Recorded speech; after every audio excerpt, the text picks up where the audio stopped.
ಆತ್ಮೀಯ ಬಂಧುಗಳೇ, ಶ್ರೀಮದ್ ಭಾಗವತಂ ಸ್ಕಂದ 3 ಅಧ್ಯಾಯ 9, ಸ್ಕಂದ 3 ಭಾಗ 1 ಅಧ್ಯಾಯ 9 ಸೃಜನ ಶಕ್ತಿಗಾಗಿ ಬ್ರಹ್ಮನ ಪ್ರಾರ್ಥನೆ.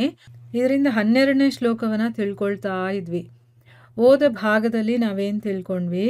ಸ್ವರ್ಗದಲ್ಲಿರುವಂತಹ ದೇವತೆಗಳಿದಾರಲ್ಲ, ಅವರು ಕೂಡ ಭಗವಂತನ ಭಕ್ತರೇನೆ. ಆದರೆ ಅವರಲ್ಲಿ ಭೌತಿಕ ಸಂಪತ್ತನ್ನ ಭೋಗಿಸ್ಬೇಕು ಅನ್ನುವಂತಹ ಆಸೆಗಳು ಇರುತ್ತೆ. ಅದಕ್ಕೋಸ್ಕರ ಭಗವಂತ ಅವರನ್ನ ಅಷ್ಟೊಂದು ಇಷ್ಟಪಡೋದಿಲ್ಲ. ಅಂದ್ರೆ ಏನು?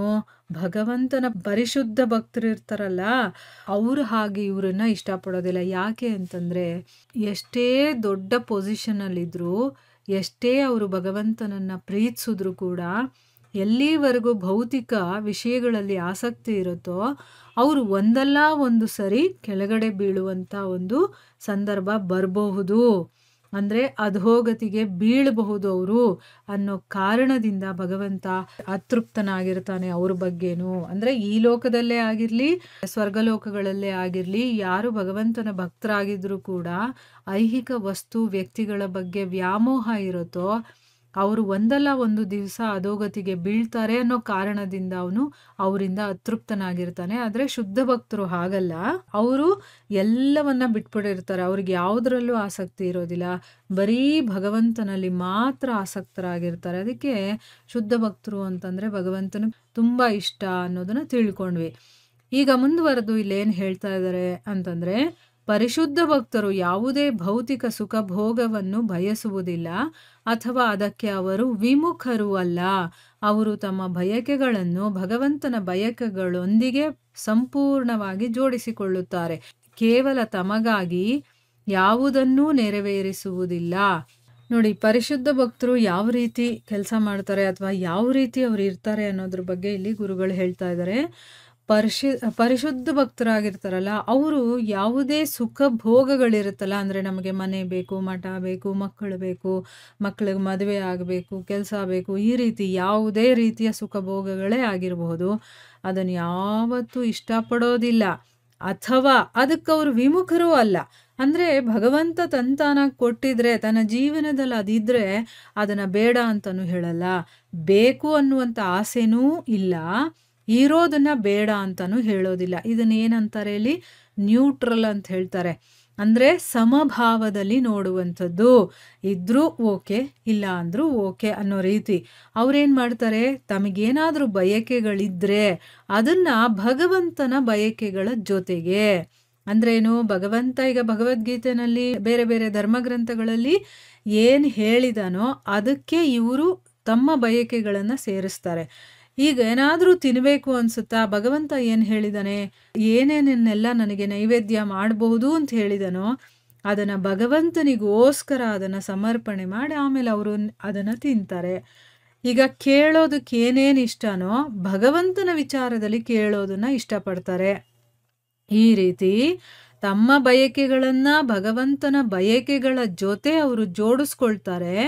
ಆಮೇಲೆ ಯಾವುದನ್ನು ಕೂಡ ತಮಗೋಸ್ಕರ ಅವರು ಮಾಡ್ಕೊಳ್ಳೋದಿಲ್ಲ. ಅಂದ್ರೆ ಭಗವಂತನಿಗೋಸ್ಕರ ಅಂತ ಮಾಡ್ತಾರೆ. ಅಂದ್ರೆ ಇಲ್ಲಿ ಮೊದಲನೇ ಪ್ರಿಫರೆನ್ಸು ಭಗವಂತನಿಗೆ ಕೊಡ್ತಾರೆ. ಭಗವಂತ ತಗೊಂಡ ಮೇಲೆ, ಭಗವಂತ ಹೇಳಿದ ಮೇಲೆ ಅದನ್ನ ಇವರು ತಗೊಳ್ತಾರೆ. ಇಲ್ಲಿ ಅರ್ಜುನ ಇದಕ್ಕೆ ಒಂದು ಒಳ್ಳೆ ಉದಾಹರಣೆಯಾಗಿದ್ದಾನೆ ಅಂತ ಅಂದ್ಬಿಟ್ಟು ಇಲ್ಲಿ ಹೇಳ್ತಾ ಇದ್ದಾರೆ. ಅರ್ಜುನನು ಕೌಟುಂಬಿಕ ಪ್ರೇಮದಿಂದ ಯುದ್ಧ ಮಾಡಲು ಇಚ್ಛಿಸಲಿಲ್ಲ, ಆದರೆ ಕೊನೆಗೆ ಭಗವದ್ಗೀತೆಯನ್ನು ಕೇಳಿದ ಮೇಲೆ ಅವನು ಭಗವಂತನ ಪ್ರೀತ್ಯರ್ಥವಾಗಿ ಯುದ್ಧ ಮಾಡಲು ಒಪ್ಪಿದನು. ಆದುದರಿಂದ ಭಗವಂತನು ಪರಿಶುದ್ಧ ಭಕ್ತರ ಬಗ್ಗೆ ಬಹಳ ಸಂತೃಪ್ತನಾಗುವನು, ಏಕೆಂದರೆ ಅವರು ತಮ್ಮ ಇಂದ್ರಿಯ ತೋಷಣೆಗಾಗಿ ವರ್ತಿಸುವುದಿಲ್ಲ, ಭಗವಂತನ ಇಚ್ಛೆಯ ನಿಯಮಗಳಿಗಾಗಿ ಮಾತ್ರ ಪ್ರವರ್ತಿಸುತ್ತಾರೆ. ಅಂದ್ರೆ ಅರ್ಥ ಏನು? ಈಗ ಅರ್ಜುನನ ವಿಷಯವನ್ನ ನಾವೆಲ್ಲರೂ ತಿಳ್ಕೊಂಡಿದೀವಲ್ವಾ. ಅವನು ಮೊದಲು ನಾನು ಯುದ್ಧ ಮಾಡಲ್ಲ ಅಂತ ಹೇಳ್ತಾನೆ. ಅಂದ್ರೆ ನನ್ನ ಬಂಧು ಬಾಂಧವರು, ಗುರುಗಳು, ತಾತ ಮತ್ತೆ ಇನ್ನು ಸ್ನೇಹಿತರು ಇವರನ್ನೆಲ್ಲ ನಾನು ಕೊಲ್ಲಬೇಕಾಗತ್ತೆ. ಅಂದ್ರೆ ಇಲ್ಲಿ ಕುಟುಂಬದ ಬಗ್ಗೆ ಅವನಿಗೆ ಪ್ರೀತಿ ಇದ್ದಿದ್ರಿಂದ ನಾನು ಯುದ್ಧ ಮಾಡಲ್ಲ ಅಂತ ಹೇಳ್ತಾನೆ. ಆದ್ರೆ ಭಗವಂತ ಅವನಿಗೆ ಉಪದೇಶ ಮಾಡ್ತಾನೆ ಭಗವದ್ಗೀತೆಯನ್ನ. ಅದನ್ನು ಕೇಳಿದ ಮೇಲೆ ಅವನ ಮನಸ್ಸು ಚೇಂಜ್ ಮಾಡ್ಕೊಳ್ತಾನೆ. ಯಾಕೆ? ಅಲ್ಲ ಅವನಿಗೆ ಗೊತ್ತಾಯ್ತು ಭಗವಂತನಿಗೋಸ್ಕರ ನಾವೆಲ್ಲವನ್ನ ಮಾಡಲೇಬೇಕು ಅಂತಂದ್ಬಿಟ್ಟು. ಸೊ ಅಲ್ಲಿ ನನ್ನ ಇಚ್ಛೆ ಏನು ಮುಖ್ಯ ಅಲ್ಲ, ಭಗವಂತ ಏನು ಇಷ್ಟಪಡ್ತಾನೋ ಅದನ್ನು ನಾನು ಮಾಡಬೇಕು ಅಂತ ಆ ಭಗವಂತನ ಪ್ರೀತ್ಯರ್ಥಕ್ಕೋಸ್ಕರ ಅಲ್ಲಿ ಅವನು ಇಷ್ಟಪಡ್ತಾ ಇದ್ದಾನೆ ಯುದ್ಧ ಮಾಡು ಅಂತಂದ್ಬಿಟ್ಟು ಆ ಆಸೆಯನ್ನು ಪೂರ್ತಿ ಮಾಡೋದಕ್ಕೋಸ್ಕರ ಅವನು ಯುದ್ಧ ಮಾಡೋದಕ್ಕೆ ಒಪ್ಕೊಳ್ತಾನೆ. ಅಂದರೆ ಯುದ್ಧ ಅನ್ನೋದು ಒಂದು ಕೆಲಸ, ಅದು ಇವನ ಇಚ್ಛೆಗನುಸಾರವಾಗಿ ಮಾಡಲಿಲ್ಲ, ಭಗವಂತ ಇಷ್ಟಪಟ್ಟ ಅಂತ ಅದನ್ನು ಮಾಡ್ತಾ ಇದ್ದಾನೆ. ಹಾಗೆಯೇ ನಮ್ಮ ಜೀವನದಲ್ಲಿ ಏನೇ ಕೆಲಸಗಳಾಗಿರ್ಬೋದು, ಏನೇ ಘಟನೆಗಳಾಗಿರ್ಬೋದು ಬಂದರೂ ಕೂಡ ಅದೆಲ್ಲ ಭಗವಂತ ನನಗೆ ಕೊಡ್ತಾ ಇರುವಂಥದ್ದು, ನಾನು ಅದನ್ನು ಮಾಡಬೇಕು ಅಂತ ಮಾಡಬೇಕೇ ಹೊರತು ಅಲ್ಲಿ ನನ್ನ ಆಸೆಯನ್ನು ಪೂರೈಸ್ಕೊಳ್ಳೋದಕ್ಕೆ, ನನ್ನ ಒಂದು ಭೌತಿಕ ಇಚ್ಛೆಗಳನ್ನು ಈಡೇರಿಸ್ಕೊಳ್ಳೋದಕ್ಕೋಸ್ಕರ ಆ ಕೆಲಸಗಳನ್ನು ಮಾಡಬಾರ್ದು. ಆಗ ನಾವು ಶುದ್ಧ ಭಕ್ತರು ಅಂತ ಅನ್ನಿಸ್ಕೊಳ್ಳೋದು. ಅಂದರೆ ಏನು, ಭಗವಂತನ ಭಕ್ತರು ಹೇಗೆ ನಡ್ಕೊಳ್ತಾರೆ ಅನ್ನೋದು ಗೊತ್ತಾದರೆ ಅಲ್ವಾ ನಮಗೂ ಗೊತ್ತಾಗತ್ತೆ. ಇಲ್ಲಿ ಅರ್ಜುನಾದಿಗಳೆಲ್ಲರೂ ಕೂಡ ಭಗವಂತನ ಭಕ್ತರೇನೆ. ಅದರಲ್ಲೂ ಮುಖ್ಯವಾಗಿ ಅರ್ಜುನ ತುಂಬಾನೇ ಪ್ರೀತಿ ಇದ್ದಂಥವನು. ಸೊ ಭಗವದ್ಗೀತೆ ಹೇಳಿದ್ಮೇಲೆ ಅವನು ತನ್ನ ಮನಸ್ಸನ್ನು ಚೇಂಜ್ ಮಾಡಿಕೊಂಡ. ಅದಕ್ಕೆ ನಾವೆಲ್ಲರೂ ಕೂಡ ಭಗವದ್ಗೀತೆಯನ್ನು ಓದಬೇಕು. ಯಾಕೆ ಅಂತಂದರೆ ಭಗವದ್ಗೀತೆಯನ್ನು ಹೇಳಿರೋದೇ ನಮ್ಮಂಥವ್ರಿಗೋಸ್ಕರ. ಅದನ್ನು ತಿಳ್ಕೊಂಡು ನಮ್ಮಲ್ಲಿ ಏನಾದರೂ ಪ್ರಾಬ್ಲಮ್ಸ್ ಇದ್ದರೆ ಅಥವಾ ನಮ್ಮಲ್ಲಿ ಏನಾದರೂ ಆ ಗೊಂದಲಗಳಿದ್ದರೆ ಅದನ್ನೆಲ್ಲ ದೂರ ಮಾಡ್ಕೊಂಡು ನಾವು ನಮ್ಮ ಜೀವನದಲ್ಲಿ ಶುದ್ಧ ಭಕ್ತರು ಹೇಗಾಗಬೇಕು ಅನ್ನೋದ್ರ ಕಡೆ ನಾವು ಗಮನ ಹರಿಸ್ಬೇಕಾಗತ್ತೆ. ಅದಕ್ಕೋಸ್ಕರನೇ ಇಲ್ಲಿ ಭಗವಂತ ಪರಿಶುದ್ಧ ಭಕ್ತರ ಬಗ್ಗೆ ಬಹಳ ಸಂತೃಪ್ತನಾಗ್ತಾನೆ. ಯಾಕಂದರೆ ಅವರು ಭಗವಂತ ಹೇಳ್ದಂಗೆ ಮಾಡ್ತಾರೆ ಹೊರತು ತಮ್ಮ ಇಂದ್ರಿಯಗಳಿಗೆ ಏನು ಬೇಕೋ, ತಮ್ಮ ಇಂದ್ರಿಯಗಳನ್ನು ತೃಪ್ತಿಪಡಿಸ್ಕೊಳ್ಳೋದಕ್ಕೆ ಏನು ಬೇಕೋ ಆ ರೀತಿ ಅವರು ನಡ್ಕೊಳ್ಳೋದಿಲ್ಲ. ಅದನ್ನು ಬಿಟ್ಟು ಭಗವಂತನ ಇಚ್ಛೆ ಏನು, ಭಗವಂತ ಇಲ್ಲಿ ಏನು ಇಷ್ಟಪಡ್ತಾನೆ, ಅದಕ್ಕೋಸ್ಕರ ಏನೆಲ್ಲ ನಾನು ನಿಯಮಗಳನ್ನು ಫಾಲೋ ಮಾಡಬೇಕಾಗತ್ತೆ ಆ ರೀತಿ ನಡ್ಕೊಳ್ತಾನೆ. ಅಂದರೆ ಭಗವಂತ ಹೇಳ್ದಾಗ ಅವನು ಕೇಳ್ತಾನೆ. ಅದಕ್ಕೋಸ್ಕರ ಭಗವಂತನಿಗೆ ಶುದ್ಧ ಭಕ್ತರು ಅಂತಂದರೆ ಇಷ್ಟ ಆಗ್ತಾರೆ. ಭಗವಂತನು ಪರಮಾತ್ಮ ರೂಪದಲ್ಲಿ ಪ್ರತಿಯೊಬ್ಬನ ಹೃದಯದಲ್ಲಿದ್ದುಕೊಂಡು ಪ್ರತಿಯೊಬ್ಬನಿಗೂ ಯಾವಾಗಲೂ ಒಳ್ಳೆಯ ಸಲಹೆಯ ಅವಕಾಶವನ್ನು ಒದಗಿಸುತ್ತಾನೆ. ಹೀಗೆ ಪ್ರತಿಯೊಬ್ಬನು ಅಂತಹ ಅವಕಾಶವನ್ನು ಬಳಸಿಕೊಳ್ಳಬೇಕು ಮತ್ತು ಪೂರ್ಣವಾಗಿಯೂ ಅನನ್ಯವಾಗಿಯೂ ದಿವ್ಯ ಪ್ರೇಮದ ಸೇವೆಯನ್ನು ಸಲ್ಲಿಸಬೇಕು. ನೋಡಿ, ಇಲ್ಲಿ ಭಗವಂತ ಸುಮ್ಮನೆ ಕೂತ್ಕೊಂಡ್ಬಿಟ್ಟಿಲ್ಲ. ಅವನೇನು ಮಾಡಿದಾನೆ, ಎಲ್ಲರ ಮೇಲೆ ಒಂದು ಕರುಣೆಯನ್ನು ತೋರಿಸಿ ಅವನು ಭಗವಂತನನ್ನು ಇಷ್ಟಪಡಲಿ ಇಷ್ಟಪಡದೇ ಇರಲಿ, ಅವನನ್ನು ನಂಬಲಿ ನಂಬದೇ ಇರಲಿ, ಅವನನ್ನು ಪ್ರೀತಿಸಲಿ ಪ್ರೀತಿಸದೇ ಇರಲಿ, ಎಲ್ಲರ ಹೃದಯದಲ್ಲೂ ಕೂಡ ಪರಮಾತ್ಮನಾಗಿ ಕೂತಿದ್ದಾನೆ. ಯಾಕೆ ಅಂತಂದರೆ ಯಾವಾಗಲಾದರೂ ಒಂದು ಒಳ್ಳೆಯ ಅವಕಾಶ ಇವನಿಗೆ ಕೊಟ್ಟು ನೋಡೋಣ, ಅದರಿಂದನಾದರೂ ಇವನೇನಾದರೂ ಚೇಂಜ್ ಆಗ್ತಾನೇನೋ ಅಂತಂದ್ಬಿಟ್ಟು ಒಂದು ಒಳ್ಳೆಯ ಸಲಹೆ ಕೊಡುವಂಥ ಅವಕಾಶವನ್ನು ಪ್ರತಿಯೊಬ್ಬನಿಗೂ ಭಗವಂತ ಕೊಡ್ತಾನಂತೆ. ಆದರೆ ಆ ಅವಕಾಶವನ್ನು ನಾವು ಬಳಸ್ಕೊಳ್ಬೇಕಷ್ಟೇ. ಈಗ ನಮ್ಮ ಜೀವನದಲ್ಲೂ ಕೂಡ ಯಾರೋ ಒಬ್ಬರು ಬಂದು ನಮಗೆ ಭಗವಂತನ ಬಗ್ಗೆ ಹೇಳಿರಬೇಕು, ನಮಗೆ ಧರ್ಮಗ್ರಂಥಗಳ ಬಗ್ಗೆ ಹೇಳಿರಬೇಕು. ಆಗ ನಮಗೆ ಹೌದು ನಾನು ಕೂಡ ಓದಬೇಕು ಅಥವಾ ನಾನು ಕೂಡ ಭಗವಂತನನ್ನು ಪ್ರೀತಿಸಬೇಕು ಅಥವಾ ಅವನನ್ನು ಪೂಜಿಸಬೇಕು ಅನ್ನೋದು ಏನೋ ಒಂದು ನಮ್ಮ ಮನಸ್ಸಲ್ಲಿ ಬಂದು ನಾವು ಇದನ್ನು ಶುರು ಮಾಡಿರ್ತೀವಲ್ವಾ, ಆ ಅವಕಾಶ ಭಗವಂತ ಎಲ್ಲರಿಗೂ ಕೊಡ್ತಾನೆ. ಆದರೆ ಆ ಅವಕಾಶವನ್ನು ಉಪಯೋಗಿಸ್ಕೊಳ್ತೀವೋ ಬಿಡ್ತೀವೋ ಅನ್ನೋದು ನಮಗೆ ಬಿಟ್ಟಿರುವಂಥದ್ದು. ನಾವು ಉಪಯೋಗಿಸ್ಕೊಂಡ್ರೆ ಅದು ನಮಗೆ ಒಳ್ಳೆಯದಾಗುತ್ತೆ, ಉಪಯೋಗಿಸ್ಕೊಳ್ಳಿಲ್ಲ ಅಂತಂದರೆ ನಾವು ಅಲ್ಲೇ ಇರಬೇಕಾಗುತ್ತೆ ಅಥವಾ ಅಲ್ಲಿಂದ ಇನ್ನೂ ಕೆಳಗಿನ ಒಂದು ಸ್ಥಿತಿಗೂ ಕೂಡ ಹೋಗಬೇಕಾದಂಥ ಸಂದರ್ಭ ಬರಬಹುದು ನಮಗೆ.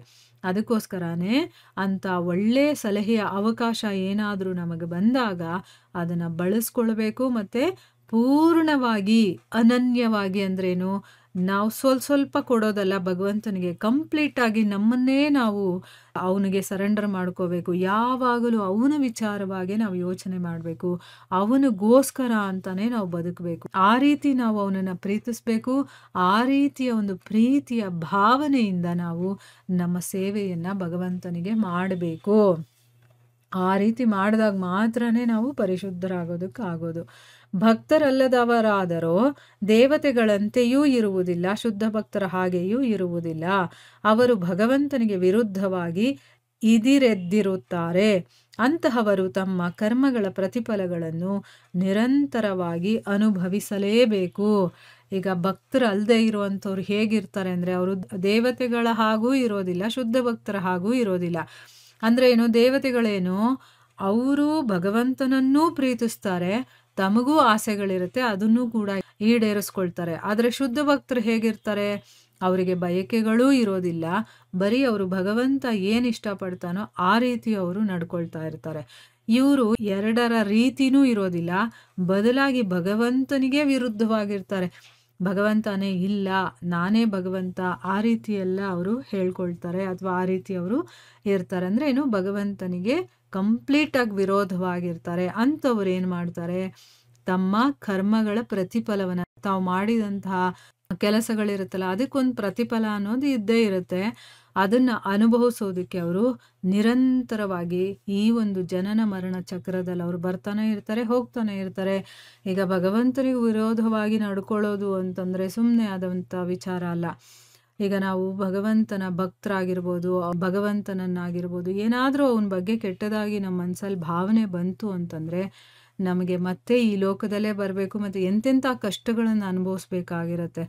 ಈಗ ನಾವು ಬೇಕಾದಷ್ಟು ಜನರನ್ನು ನೋಡಿರ್ತೀವಿ, ಅವರು ಎಷ್ಟು ನರಳ್ತಾ ಇರ್ತಾರೆ, ರೋಗ ಬಂದುಬಿಟ್ಟಿರುತ್ತೆ, ಕೈ ಕಾಲು ಎಲ್ಲ ಸೊಟ್ಟ ವಕ್ರ ಹೆಂಗೆಂಗೋ ಇರುತ್ತೆ. ಆಮೇಲೆ ಕ್ಯೂ ಬರ್ತಾ ಇರುತ್ತೆ, ಕಾಲು ಒಂದೊಂದು ಇಷ್ಟಿಷ್ಟಪ್ಪ ಆಗಿಬಿಟ್ಟಿರುತ್ತೆ, ಅಥವಾ ಇನ್ನೇನೇನೋ ನೋವುಗಳಿಂದ ನರಳ್ತಾ ಇರ್ತಾರೆ. ಈಗ ನಾವು ಕೂಡ ಆ ಒಂದು ಬಾಧೆಯಲ್ಲಿ ಇರಬಹುದು, ನಮಗೂ ಕೆಲವೊಂದು ರೋಗಗಳಿರಬಹುದು, ಅದರಿಂದ ನರಳ್ತಾ ಇರಬಹುದು. ಆದರೆ ನಮಗಿವಾಗ ಈ ವಿಚಾರ ಗೊತ್ತಾಗಿರೋದ್ರಿಂದ ಇದರಿಂದ ಹೊರಗಡೆ ಬರೋದು ಹೇಗೆ ಅನ್ನೋದು ನಮಗೆ ಈ ಧರ್ಮಗ್ರಂಥಗಳಿಂದ ಗೊತ್ತಾಗ್ತಾ ಇದೆ ಅಲ್ವಾ. ಭಗವಂತನನ್ನು ನಾವು ನಂಬಿ ಅವನಿಗೆ ಶರಣಾಗತಿಯಾಗಿ ಅವನ ಸೇವೆ ಮಾಡೋದು, ಅವನ ಇಷ್ಟಕ್ಕೆ ಪ್ರಕಾರವಾಗಿ ನಾವು ನಡ್ಕೊಳ್ಳೋದು, ಇಷ್ಟು ಮಾಡಿದ್ರೆ ಸಾಕು. ನಾವು ಈ ಒಂದು ಭೌತಿಕ ಪ್ರಪಂಚದ ತ್ರಿವಿಧ ಕ್ಲೇಶಗಳಿದೆಯಲ್ಲ ಅದರಿಂದ ನಾವು ಹೊರಗಡೆ ಬರ್ಬೋದು. ಆಗ ನಮಗೆ ರೋಗ ರುಜಿನ, ಜನ್ಮ ಮೃತ್ಯು, ಆಮೇಲೆ ವಯಸ್ಸಾಗೋದು ಮತ್ತು ರೋಗ ಬರೋದು, ಇದರಿಂದೆಲ್ಲ ನಾವು ಹೊರಗಡೆ ಬರ್ಬೋದು ಅನ್ನೋದನ್ನ ನಾವು ತಿಳ್ಕೊಳ್ತಾ ಇರೋದ್ರಿಂದ ನಾವು ಅದಕ್ಕೆ ಪ್ರಯತ್ನ ಮಾಡ್ತಾ ಇದ್ದೀವಲ್ವಾ. ಸೊ ಯಾರಿಗದೆಲ್ಲ ಗೊತ್ತಿಲ್ವೋ, ಭಗವಂತನ ವಿರುದ್ಧವಾಗಿರ್ತಾರೋ ಅವರು ಮತ್ತೆ ಈ ಪ್ರತಿಫಲಗಳನ್ನು ಅನುಭವಿಸ್ಬೇಕಾಗಿರತ್ತೆ. ಅದಕ್ಕೋಸ್ಕರ ಅವರು ಆಗಾಗ ಬರ್ತಾ ಇರ್ತಾರೆ ಮತ್ತು ನೋವು ಕಷ್ಟಗಳನ್ನು ಅನುಭವಿಸ್ತಾನೇ ಇರ್ತಾರೆ. ಇದರ ಮುಂದುವರಿದ ಭಾಗ ಇನ್ನೂ ಇದೆ, ಅದನ್ನು ನಾವು ಮುಂದಿನ ಭಾಗದಲ್ಲಿ ತಿಳ್ಕೊಳ್ಳೋಣ. ಹರೇ ಕೃಷ್ಣ.